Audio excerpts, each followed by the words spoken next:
Well, hello, hello, hello, day ones. Welcome to June. Oh my goodness. Welcome to this amazing month. And I'm going to say this right now, okay? Because if you know even a little bit about me, you know that I love the first of every month. So it is officially June. It is also officially the month where we start summer. Y'all know I love myself. I'm a summer baby. It is officially my birthday month. So I can't even believe that we are here already. I can't believe that it is we're halfway through the year 2026. I know you guys don't want to hear this, but the Day One podcast is about making sure that you are encouraged, that you are empowered as you walk through your assignment that God has given you all through the year, no matter what is happening, no matter what is coming your way, no matter what has hit, right? Life is always lifing. We say it all the time. But no matter what, you are still walking, you are pressing, or you're pausing, or strategically, right? Or you are pivoting, but you keep showing up every day like it's day one. Every day you show up. And I just want to give you your flowers for showing up today and listening to the Day One podcast. I'm excited because I have an amazing woman today to share with all of you. I am super excited. I met her through a networking group that a community we belong to. Shout out to the Connected Leaders Academy. Love that community. And I was so happy that I got to connect with her because she has just an amazing story and she is such a beautiful soul. And what she does, I absolutely love. So I am going to go ahead and introduce to some and present to others the incredible Robin Carr. And I'm going to read her bio. I'm going to let y'all know about her, but I'm going to bring her on too. Good morning. Hello, Robin. Good morning. So, a little bit about Robin. She is an award winning international keynote speaker, author, and founder of Thrive Unapologetically. Known as the mindset behind the stage, she helps individuals uncover the truth and power within their stories, guiding them to reclaim their voice, rebuild confidence, and rise from trauma, adversity, and self doubt. Through her signature Empower framework, EMPOWER, y'all know I love an acronym, Robin works at the identity level where healing meets ownership, supporting her clients and stepping into resilience, strength, and unapologetic self trust. While some go on to speak on stages, many first learn just to show up fully in their own lives, relationships, and leadership. As a published author in the Warrior Women and a sought after coach, she bridges lived experience with transformative strategy, helping people stop hiding and start thriving unapologetically. That is my dope friend, Robin Carr. And I just love what she does. I just love it. I just love it. Robin, thank you so much for coming on the Day One podcast. Yeah, absolutely. Thank you so much for being here. I am so excited and I love your energy. I am so excited to be here. I'm excited to have you. And so, when you and I talked, I was like, oh my gosh, I want you on the Day One podcast. I want you on Day One because of just your journey.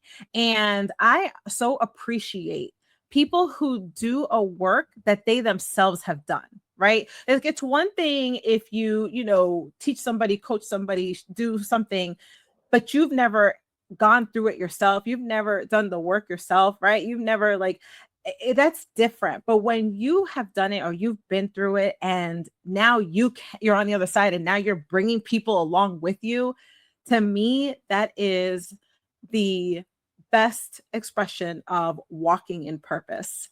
So, Robin, please share your story with the listeners of the Day One podcast. Yeah, so I will start from the very beginning. How much time do we have? No, I'm just kidding. Right. Um so my life was not always sunshine and rainbows.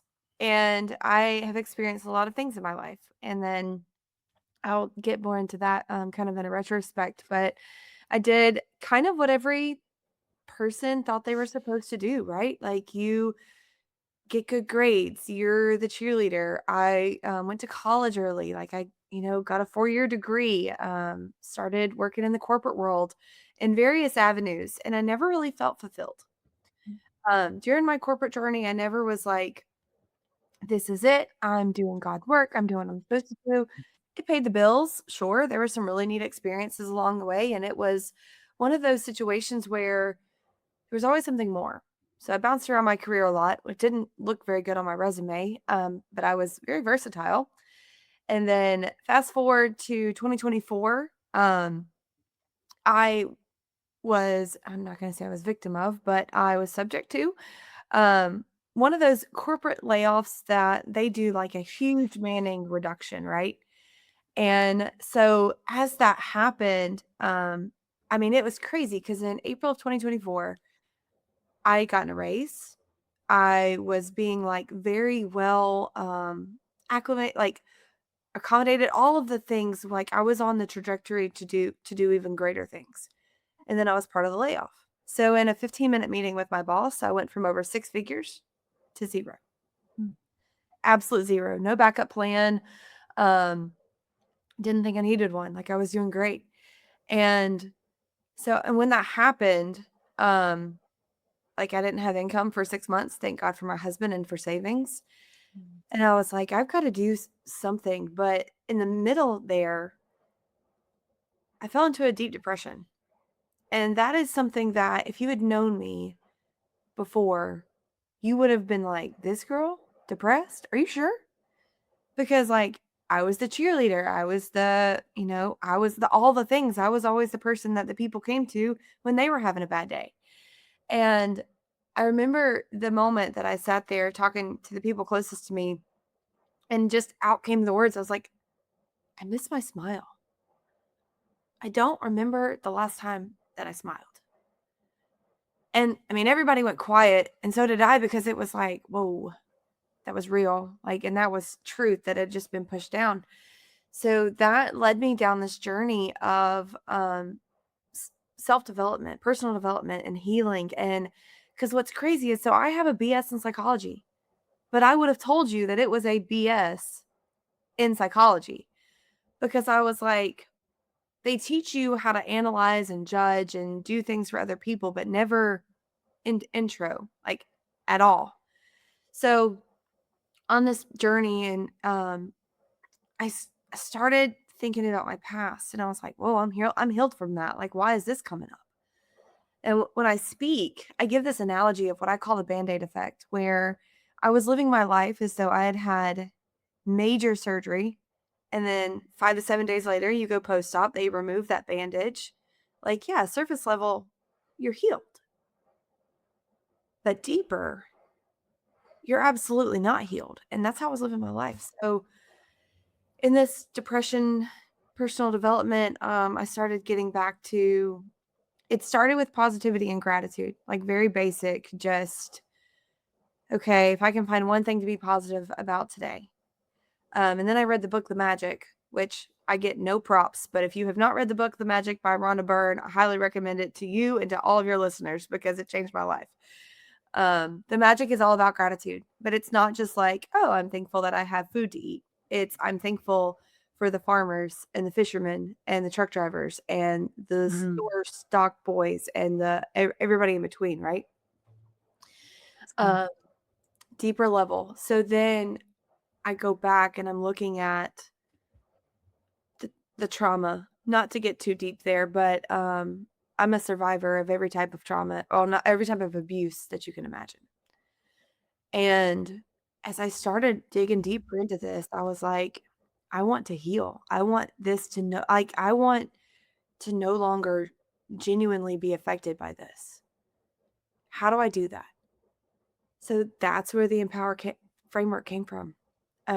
Day by day, as I started in my journey, and I was like, okay, let me embrace where I am right now. What's happening? And then we won't go through every step of Empower because it's a lot, but that's how it started, was just that awareness, and then really doing the deep work on my nervous system and my identity level, and limiting beliefs that I didn't know that I had, and things that I was operating from because I had been conditioned to do so for so many years. Yeah. Um, so that really developed into, okay, I need to share my story and I need to answer this calling that I've ignored for 15 years. Okay, how do I do that? And then I went, competed in my first speaker competition last fall, walked away a winner. Didn't have any professional coaching, didn't have anything. Like, you talk about a God thing. I stepped on that stage and said, all right, God, let the words be whatever they need to be. Just Right. let me get this out there. Cause I mean, it was a smaller room. There was maybe 30 people, 30, 40 people there. It wasn't like a multi-thousand event or whatever. Right. I walked away a winner. And as I'm there, it was kind of funny. So the other competitors who are now some of my really good friends, they were like, well, what do you coach on? Like, I love your speech, but what do you coach on? And I'm like, I just I just figured out I was speaking 5 minutes ago. Like, what do you mean? So then I figured out, okay, this needs to be like a business. This isn't just a hobby. This is what God's telling me, like, I need to be moving in this direction, you know? I still didn't really even know what it looked like as of like last October. So this is all very new, very fresh. I am a very new entrepreneur, and I will say that with a whole heart. But I've been coaching people for a long time. Once I really sat back and thought about it, I just wasn't getting paid for it. Mhm. Because the person who everybody used to come to on their bad days turned into the person that everybody came to for advice, or everybody came to for that shoulder to cry on, or strength. So I've been coaching people for about 10 years now. Like I said, just wouldn't get paid for it. Right. So that transitioned into, at first I was like, I'm going to be a mindset coach. And then I was like, well, if you walk up to a person who has a really negative attitude and go, hey man, you're really negative, let me help you with that. Guess what? It doesn't go very well, because it just doesn't. Um, so I was like, okay, well, that's not directly going to work. Like, let me dive a little deeper. And then I was like, well, maybe I'm supposed to help other people get on stages. And I'm like, that doesn't really feel very right either. Like, so then dive a little deeper, and I realized my true calling is to help people just like me. And that's what they tell you, like when you get started, right? Like, you need to help the earlier version of yourself. I just didn't know which version. But the one who is either in a trauma or abuse situation, they just got out of it, or now they don't know what to do. They don't know how to rebuild. They don't know how to regain their confidence. They don't know how to find their voice. They don't know how to do any of those things. That's where I step in. Because like you said, I've done it, and now I Yep. can help others. And that's the most peace and fulfilling work that I have ever done I've been working for 20 years now. That's awesome. That is Mhm. awesome. I want to say, so, Ed Milet is credited to have said, you are most qualified to serve the person you used to be. Mhm. And so, that if anybody is listening and thinking like, who can I help? Right. Well, help the person you used to be. Mhm. Right. Help you got, and you have to, and that's why you have to do the work first. And so I really admire, Robin, that you are like, I had this realization, I wasn't smiling anymore, right? I was performing, right? And Mhm. right. And so you were performing, if you don't mind me saying so, out of survival. Yes. That's You know what I literally my podcast is From Surviving to yeah. Thriving. Absolutely. Yes, You're right. correct. Yeah. So you're you're in this in survival mode. And so you're performing, right? And it's not your most authentic self, and which is why you're not thriving.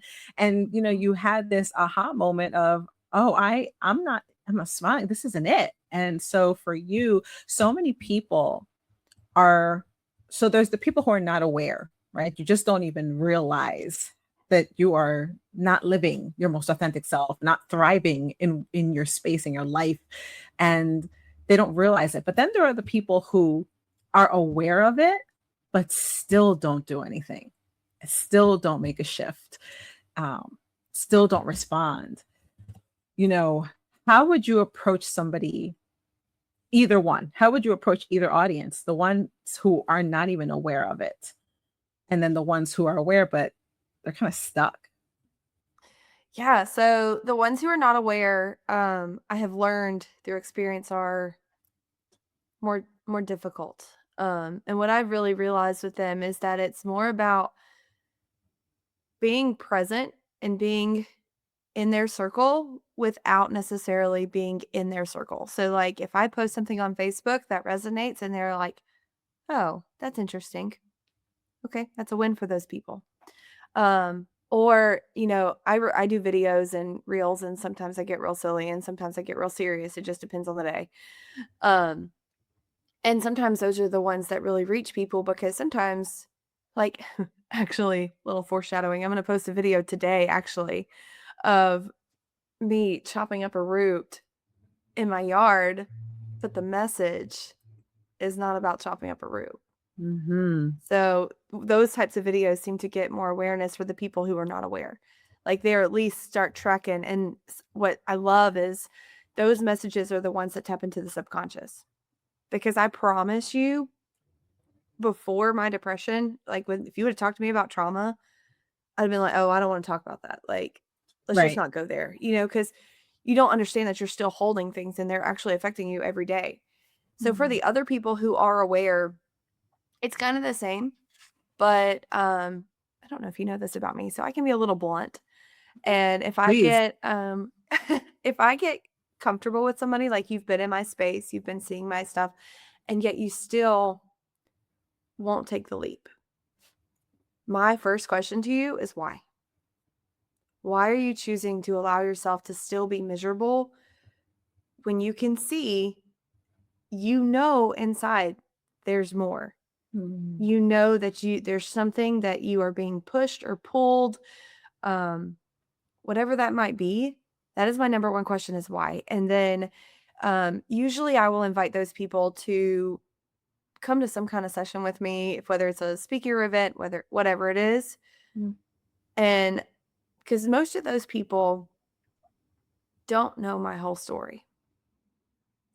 Most of them, like even if, and I realized this recently, so I've kind of started changing what I'm posting about, but I look like the girl who went from corporate, posted some videos, and now I wear a crown on Facebook and nobody knows why. Yeah. um, like nobody knows why. Um, so once those people start to get in my world and they really are like, oh, she really has gone through some stuff. She really does understand. She really created this framework from her heart and from passion, not just to be in the spotlight, not just for the attention. It makes a world of difference because I think to your point earlier, and not to discredit anyone, but there's a lot of coaches out there.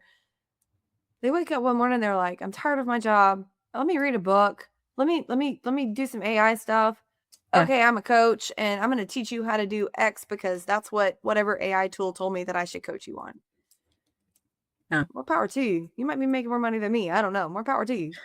But when they realize that's not who I am and I'm very genuine, very authentic, um, and not to be cocky or conceited at all, but people want that. Like they want to be in my space. They're like, okay, how you're asking me why, but how? Like, how do I physically do this? Like, and a lot of people, it's a lot to uncover and to kind of dive deep in, but it's never me like, hey, just do it, figure it out. Right. That is not me. Like, I'm the one holding your hand. I'm there in like the depths. And um like if you have a legitimate question like, hey, I'm trying to do this and I don't understand, okay, keep going. I promise you there were days that I didn't understand either, but I knew that I hated feeling the way that I felt. I knew that there was happiness. Like if I feel like if everybody sat for 5 minutes and thought about the happiest day of their childhood, just quiet. Like maybe it was a Disney World. I don't know. Maybe it was doing something cool with your mom or your dad. Like I have no idea what that would be for everybody. But that childlike energy that's just innocent and happy and just happy to be alive, that is how we should live every day, in my opinion. Yes. I love that. Childlike, for sure. For sure. I absolutely agree. And I think that there's a difference. And again, not to discredit anybody, but I think just from what I do, right? Which is different from what you do. But the consensus, the commonality is that our hearts are in it, Yes. right? Like your heart is in helping people thrive and get out of what they're stuck in, right? And live differently.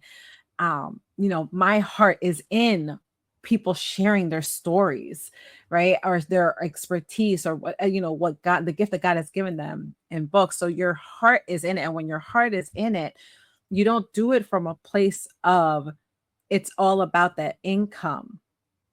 You do it Mhm. from a place of you're making impact. And that's the difference. So, I definitely I commend you for that because it's admirable, and it's not easy. So I want to talk about, your first speaking engagement and how you were like, okay, God, like, right, you had never done it before. Um, but there has to be a level of fear there that you encounter when you are stepping out and into something that is different. And entrepreneurship is 100% different. I always tell people it's not for the faint of heart.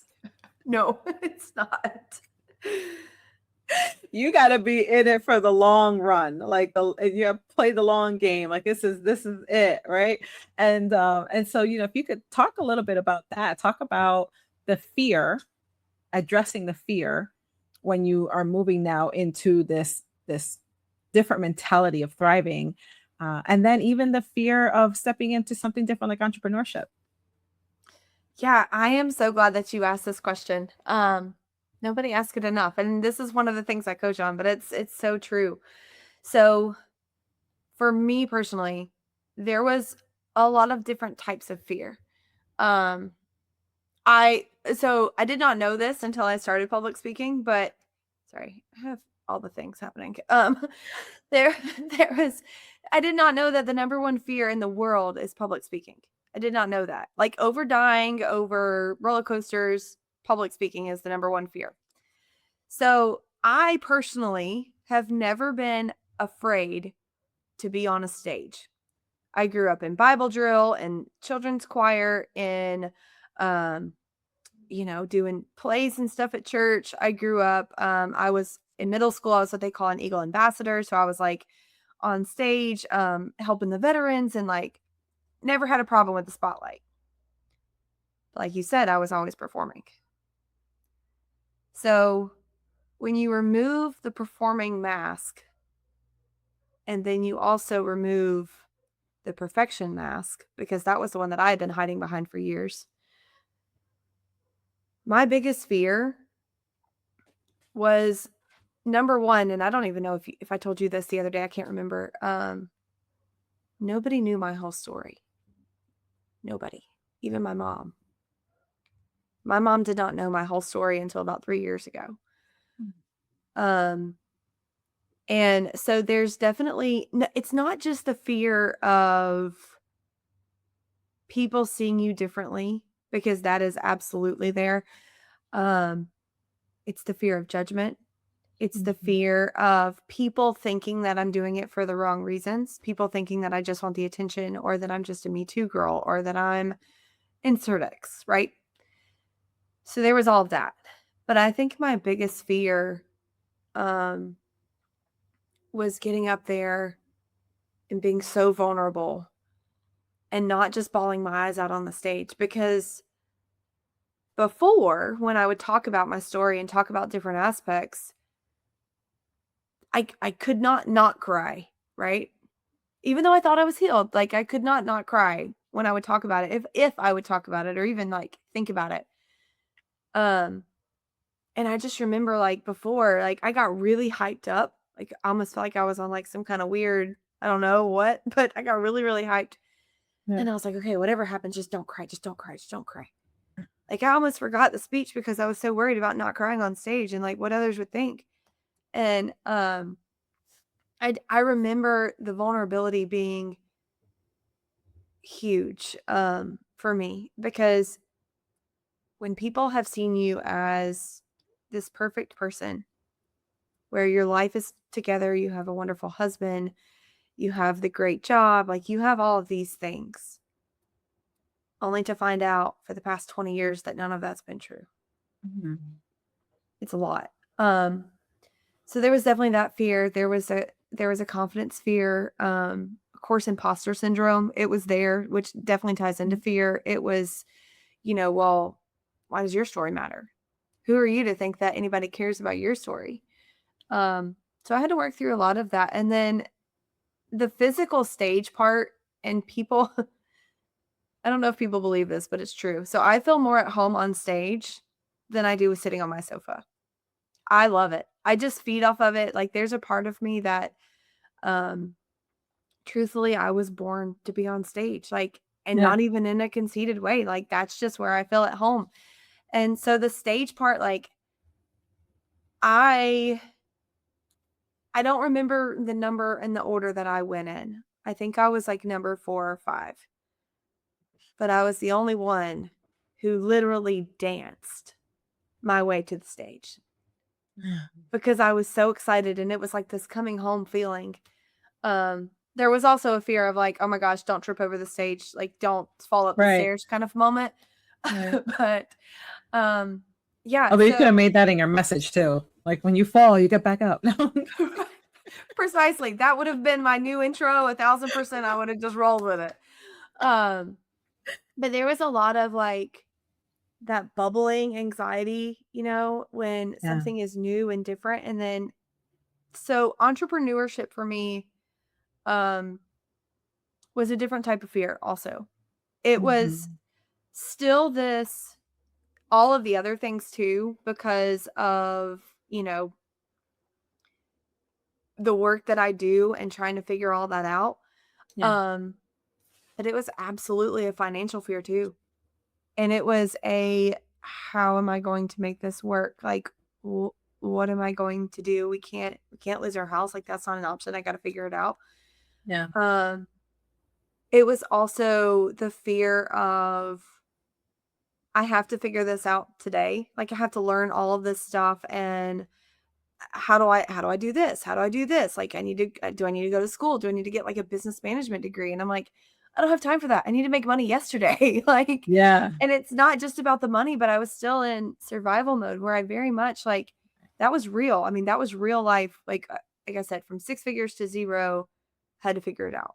Oh yeah. Um, and there was also the fear of, well, everybody's doing it now. There's so many coaches, there's so many whatever, and they're like, everybody's TikTok famous or YouTube famous or whatever.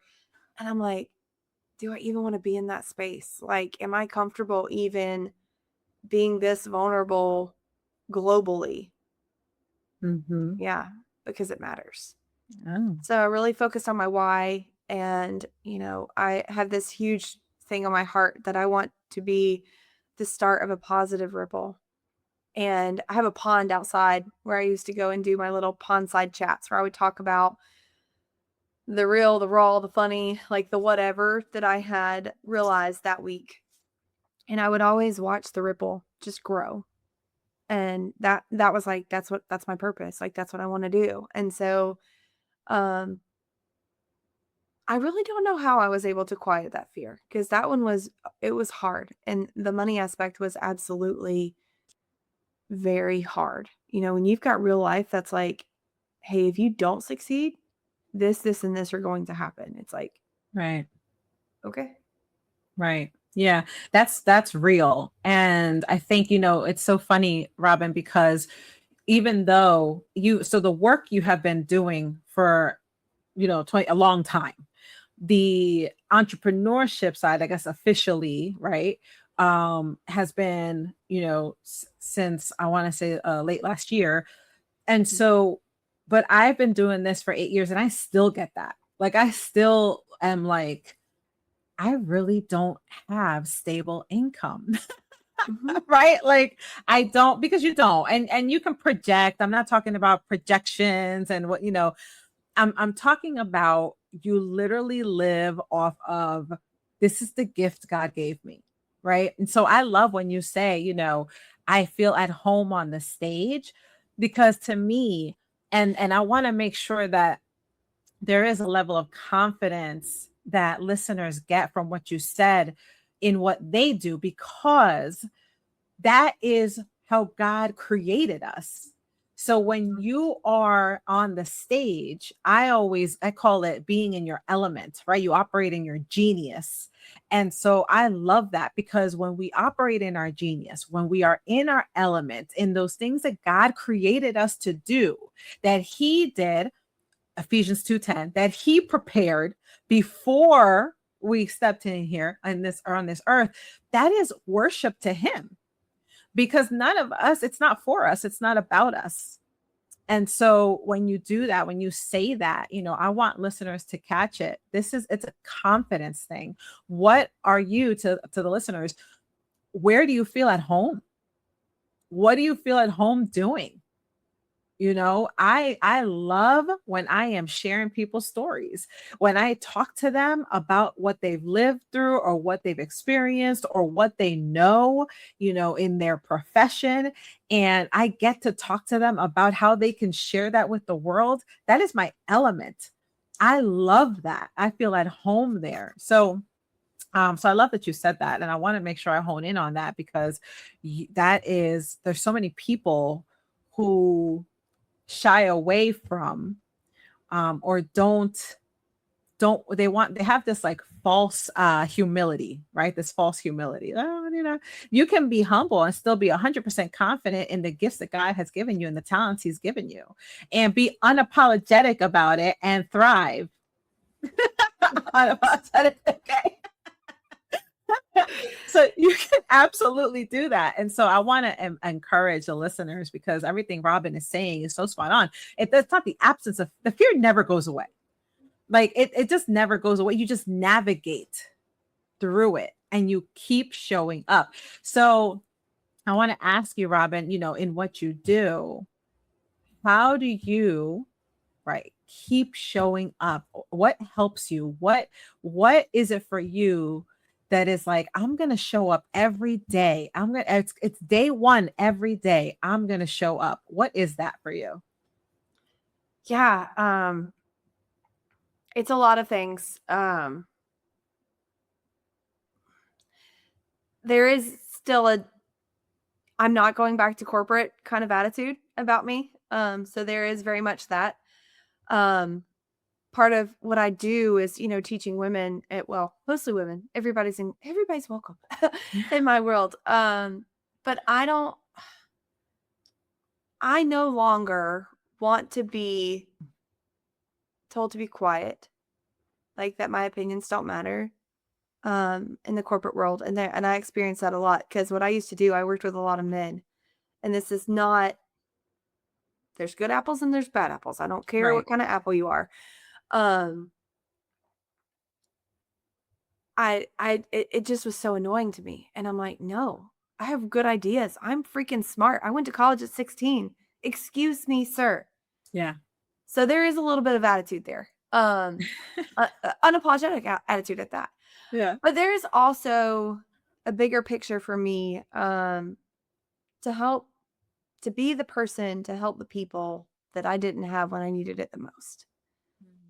So, like I told you, nobody knew, and that was my fault. Like, it wasn't that I could not talk to my mom. It wasn't that type of situation at all. I don't want anyone to mistake me for saying that. I just didn't. I chose to keep it all in. I chose to, oh, I've got this. I'm fine. It doesn't matter. It doesn't really affect me anymore. And I never had anyone to help me with the emotions. Um, but it's more than the emotions, and I don't want to go too much into it, so just tell me if I am. But like, after certain situations, physical touch is difficult. Mm. Confidence is difficult. You ask how I show up. It's because for years that's how every day I just showed up, because you never know what's coming next in those situations. Mhm. Um, and so for me now, like, my biggest driver every day is that ripple that I told you about. That's my Mhm. why. And it's not, oh, I need 10,000 followers. Like, not at all. Right. I don't care if 5 people follow me this year if they're the 5 people that need me. Yeah. Um, but that's what it is. It really is this deep down passion. I said it the other day and it just like out came out, and then I was like, "Oh, I like that. I'm going to use that." So I am led by purpose, followed by passion. Mhm. That's what it is. Um, now that I've stepped into this, and now that I like that home feeling that you're talking about, and that confidence, and that finally listened to the little voice inside me and figured out why I felt comfortable on stage when nobody else did. Yeah. Um, there is no going back. Like, that's not an option for me anymore. Because now it's like, you know what you're supposed to be doing. You know why you're supposed to be doing it. You know who you're supposed to be doing it for. You even kind of know how you're supposed to be doing it. Why would you take all of that and just throw it away? Right. Like, I feel, I mean, I'm a type A person. So, like, if you tell me a rule, I'm going to follow it. But, like, I feel like that would be so disrespectful to God. It would be like, hey, you gave me this beautiful gift and I just unwrapped it. Like, the ribbon, the bow, all the things. Mm. Oh, look at this ugly pair of socks. Like, that's what I feel like that would be doing. You know what I mean? Yeah, that's so good. That's so good. You unwrap the gift and then you just that's good because so many of us can relate to that, right? How many of us have gotten a gift and then we just set it aside and we forget about it completely. But yet we took the time, to your point, to unwrap it, right? To look at the bow and all the things, and then you just set it aside. Mm-hmm. What a waste. Yeah. It's Oh exactly my how I feel about goodness. it. That is so good. That is so good, Robin. Thank you. Thank you. Thank you for sharing that. My goodness. Woo. So so real quick, right, as we wrap up, Yeah. I do have one before we get to the day one move, but you're going to share with everybody. I have a question about what you do. And so, in what you do with helping people, women, share their stories, right, use their voice on stages and coach them to thrive unapologetically, what give us one of the most rewarding feelings or something that happened in that journey that just for you it was like, yeah, this is what I'm supposed to do. Like, this is what was that rewarding moment? It could have been somebody going back to you and saying something to you, right? But where you were just like, yeah, this is it. This is what I'm supposed to do. Like, in my journey or in like one of my clients' journeys? One of your clients. Okay, that's what I thought you meant. Um, so this girl, I met her not even okay, my second business is I have a dog business where I take care of dogs and do other things. Like, I don't mention it very often, but that's my other business. Okay. And I met her because she was a dog mom. And it started just as like a very business transaction. Like, we were texting about your dog or about logistics or whatever. Um, and I felt compelled to tell her, I was like, hey, I'm having a ladies' night. It'll be fun. It's at this little wine bar, but I'm speaking and Mhm. I would love for you to come. Didn't really know her like that. Like I said, it had been Right. purely professional. So she afterwards comes up to me because she did attend, tears in her eyes, and she hugs me, which this did not happen before. And she was like, "You don't know me very well, and I needed that more than you will ever know. Thank you." Wow. And she left. Mm. And so that was the moment where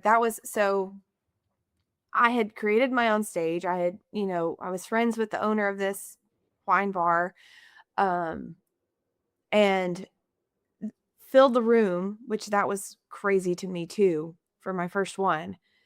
Um, but then that comment afterwards, and then she came to every single one of my events until she moved, Wow. like 3 weeks ago. Yeah. Awesome. Awesome. Awesome. Yeah, that's beautiful. And I love that you took the leap because you didn't have to. If you're super professional with somebody in a whole other type of business, you don't have to do that. And so, the fact that you were led and you felt on your heart to invite her, and it's something that she needed. And, how many of us are withholding, not knowing who needs what we have? So, absolutely, that's awesome. Thank you. Thank you. All right. So, it is time for the day one move. And so, what is the move that you have for the audience this month, June, and through the rest of the year if they want to keep doing it the rest of the year? But what is the day one move that you have for them? Choose you. I know it sounds so selfish, but be selfish. I recently learned that you can't pour into those around you. You can't pour into your business until you pour into yourself first. So every day, day one, choose you like your life depended on it, because it does. So good. Choose you. And it's not selfish. It is okay to be filled first. Awesome, awesome, awesome. Thank you so much, Robin. Thank you for just sharing your story, for sharing those nuggets with us. That was so good. The day one move is perfect. And I want you to share with the listeners how they can get in touch with you. What is the best way to reach out, especially for listeners who, are ready, to be unstuck or ready to, thrive, and they're ready to untap them more, and then even maybe get on stages too. So how can they reach you? Yeah. So Facebook, Instagram, it's at the Robin Carr. Yes, the is important. Or LinkedIn is just my name. So I would welcome all connections, men, women, everybody is welcome.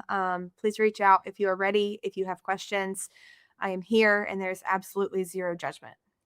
Yes. Oh my gosh. I know that you guys got so much out of everything that Robin shared. Make sure that you connect with her, and yeah, and just, make sure that you share this with somebody needs to be unstuck, needs more, knows that they have more, and they just don't know how to move into that space.